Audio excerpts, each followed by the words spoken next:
नमस्कार प्यारे दर्शकों, आप देख रहे हैं पौराणिक रहस्य हिंदू टीवी, देवताओं की अनकही कहानियाँ। और आज हम जिस पर्व की बात करने वाले हैं वो सिर्फ एक त्योहार नहीं, वो समय का बदलाव है, प्रकृति की करवट है और धर्म के जागने का संकेत है। आज का विषय है मकर संक्रांति। कब, क्यों और कैसे मनाई जाती है और इसके पीछे छिपे वो रहस्य जिन्हें जानकर आप भी कह उठेंगे, वाह, हमारे पर्वों में कितना गहरा ज्ञान छिपा है। मकर संक्रांति को लोग अक्सर तिल गुड़, खिचड़ी और पतंगों का त्योहार मानते हैं, लेकिन सच तो ये है कि ये पर्व सूर्य की यात्रा का पर्व है। ये पर्व है दिशा बदलने का, अंधकार से प्रकाश की ओर बढ़ने का और जीवन में नई ऊर्जा के आगमन का। सबसे पहले जानते हैं मकर संक्रांति कब मनाई जाती है। भारत के अधिकतर त्योहार चंद्रमा की गणना पर आधारित होते हैं, इसीलिए उनकी तिथि हर साल बदलती रहती है। लेकिन मकर संक्रांति उन गिने चुने पर्वों में से है जो सूर्य की चाल पर आधारित है, इसलिए यह हर साल एक ही दिन मनाई जाती है। साल लगभग 14 जनवरी के आसपास ही आती है। मकर संक्रांति का अर्थ है सूर्य का मकर राशि में प्रवेश। जब सूर्य धनु राशि से निकलकर मकर राशि में प्रवेश करता है, तब उस क्षण को संक्रांति कहा जाता है। और क्योंकि सूर्य मकर राशि में प्रवेश करता है, इसलिए इसे मकर संक्रांति कहा जाता है। अब प्रश्न उठता है, आखिर इस दिन को इतना विशेष क्यों माना जाता है? इसके पीछे खगोलीय रहस्य भी है और पौराणिक रहस्य भी और आध्यात्मिक संदेश भी। सबसे पहले खगोलीय रहस्य। सूर्य की यात्रा को हमारे शास्त्रों में 2 भागों में बांटा गया है, दक्षिणायन और उत्तरायण। जब सूर्य दक्षिण दिशा की ओर बढ़ता है तो उसे दक्षिणायन कहते हैं, और जब सूर्य एक उत्तर दिशा की ओर लौटता है तो उसे उत्तरायण कहा जाता है। मकर संक्रांति वह दिन है जब सूर्य दक्षिणायन छोड़कर उत्तरायण की ओर बढ़ने लगता है, और इसी उत्तरायण के साथ शुरू होता है प्रकाश का बढ़ना। दिन लंबे होने लगते हैं, रातें छोटी होने लगती हैं, ठंड धीरे धीरे कम होने लगती है और प्रकृति के भीतर एक नई शक्ति जागने लगती है। यानी यह पर्व प्रकृति की नई शुरुआत का पर्व है। ऐसा लगता है जैसे पूरी धरती धीरे धीरे फिर से मुस्कुराने लगी हो। अब जानते हैं पौराणिक रहस्य। बहुत कम लोग जानते हैं कि मकर संक्रांति का एक गहरा संबंध सूर्यदेव और शनिदेव से भी है। मकर राशि के स्वामी शनिदेव हैं, और जब सूर्यदेव मकर राशि में प्रवेश करते हैं तो मान्यता है कि सूर्यदेव अपने पुत्र शनिदेव के घर जाते हैं। ये पर्व केवल सूर्य के राशि परिवर्तन का नहीं, बल्कि रिश्तों की कटुता मिटाने का भी पर्व है। सूर्य का तेज प्रचंड है, शनि का स्वभाव कठोर। कहा जाता है कि इनके बीच मतभेद रहे, लेकिन मकर संक्रांति वो दिन है जब सूर्यदेव स्वयं शनि के घर जाते हैं। इसका संदेश बहुत सुंदर है। अगर सूर्य जैसा तेजस्वी देवता अहंकार छोड़कर अपने पुत्र के पास जा सकता है, तो हम भी क्यों नहीं, हम भी अपने रिश्ते सुधार सकते हैं। हम भी अपने भीतर की कठोरता को पिघला सकते हैं।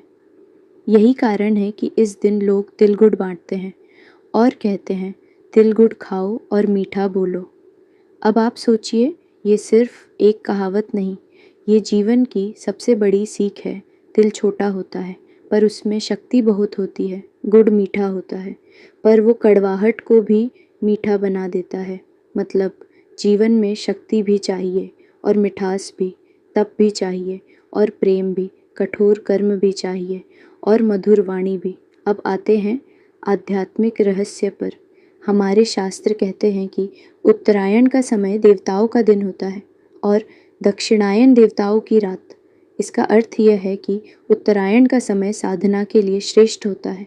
इसीलिए मकर संक्रांति से लेकर वसंत पंचमी, महाशिवरात्रि और होली तक का समय आत्मशुद्धि और साधना का समय माना गया है।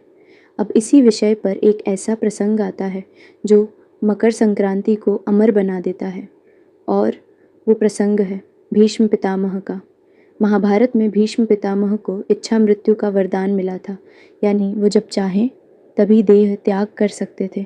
महाभारत युद्ध में जब वे शर शैया पर पड़े थे, उनके शरीर में असहनीय पीड़ा थी, लेकिन उन्होंने उस पीड़ा को सहते हुए भी मृत्यु को स्वीकार नहीं किया। उन्होंने इंतज़ार किया। किसका? उत्तरायण का। क्योंकि शास्त्रों में माना गया है कि जो व्यक्ति उत्तरायण में देह त्याग करता है उसे मोक्ष की प्राप्ति होती है। और जब सूर्य उत्तरायण हुआ, जब मकर संक्रांति का पावन दिन आया, तभी भीष्म ने अपने शरीर का त्याग किया। ये सिर्फ एक कथा नहीं, यह बताता है कि समय सिर्फ घड़ी और तारीख नहीं, समय ऊर्जा है और उत्तरायण उस ऊर्जा का शुभ द्वार है। अब जानते हैं मकर संक्रांति कैसे मनाई जाती है। भारत की सबसे बड़ी खूबसूरती यही है कि एक पर्व, लेकिन रूप सैकड़ों। उत्तर भारत में लोग प्रातः काल स्नान करते हैं। गंगा, यमुना, गोदावरी, नर्मदा जैसी पवित्र नदियों में डुबकी लगाई जाती है और फिर दान पुण्य किया जाता है। दान में तिल, गुड़, चावल, खिचड़ी, कपड़े, कंबल, इनका विशेष महत्व होता है। और इसके पीछे एक सुंदर सत्य भी है। ठंड के मौसम में तिल और गुड़ शरीर को गर्म रखते हैं और खिचड़ी पोषण देती है, यानी धर्म और विज्ञान दोनों एक साथ चल रहे हैं। महाराष्ट्र में इस पर्व को तिलगुल संक्रांत कहा जाता है। लोग एक दूसरे को तिलगुल देकर कहते हैं, तिलगुल गया घोट घोट बोला, यानी मिठास सिर्फ भोजन में नहीं, शब्दों में भी होनी चाहिए। गुजरात में मकर संक्रांति को उत्तरायण कहा जाता है और वहाँ आकाश रंग बिरंगी पतंगों से भर जाता है। लेकिन पतंग उड़ाना केवल मनोरंजन नहीं, पतंग जीवन का प्रतीक है। अगर डोर ढीली हो गई तो पतंग गिर जाएगी और अगर डोर बहुत खींची तो टूट जाएगी, यानी जीवन में संतुलन ज़रूरी है। तमिलनाडु में यही पर्व पोंगल के रूप में मनाया जाता है। कृषि संस्कृति का उत्सव, सूर्य को धन्यवाद, नई फसल की खुशी। जब दूध उबालकर उफनता है तो लोग कहते हैं, पोंगल ओ पोंगल। यह उफान समृद्धि का संकेत माना जाता है। पंजाब में यही पर्व लोहड़ी बनकर आता है। अग्नि जलाई जाती है, गाने गाए जाते हैं और आग में मूंगफली, रेवड़ी, तिल अर्पित किया जाता है। यह प्रकृति और अग्नि का सम्मान है। अब मकर संक्रांति पर सूर्य पूजा क्यों की जाती है?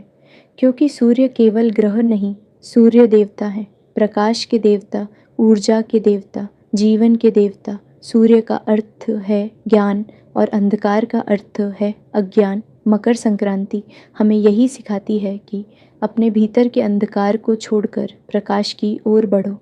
और अब सबसे भावुक संदेश, मकर संक्रांति कहती है, जैसे सूर्य दिशा बदलता है वैसे ही हम भी अपने जीवन की दिशा बदल सकते हैं।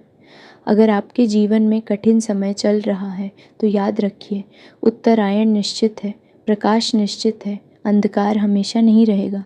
अगर रिश्तों में कड़वाहट है तो तिल गुड़ की तरह उसे मीठा बनाइए, क्योंकि जीवन में सबसे बड़ी पूजा रिश्तों की मरम्मत है। और अगर आप अंदर से टूट चुके हैं तो सूर्य को अर्घ्य दीजिए और कहिए, हे सूर्य देव, मेरे भीतर भी उत्तरायण कर दीजिए, मेरे विचारों को भी प्रकाश दे दीजिए, मेरे कर्मों को भी शुभ बना दीजिए। भीष्म ने उत्तरायण का इंतज़ार किया था, लेकिन हम कब तक अपने जीवन में शुभ समय का इंतज़ार करेंगे? क्यों ना आज ही मकर संक्रांति की तरह अपनी दिशा बदलें, अपने कर्म बदलें, अपना भविष्य बदलें। अगर आपको यह वीडियो पसंद आई हो तो कमेंट में लिखिए जय सूर्यदेव और बताइए आप मकर संक्रांति कैसे मनाते हैं।